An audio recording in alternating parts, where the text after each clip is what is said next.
tròn tuần kia kia trông hoa lại đi năm năm về lùng thiệt hoa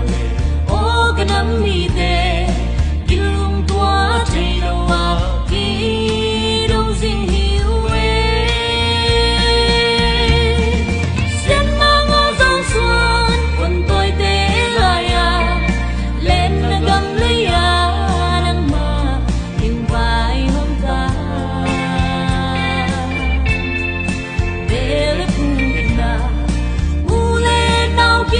can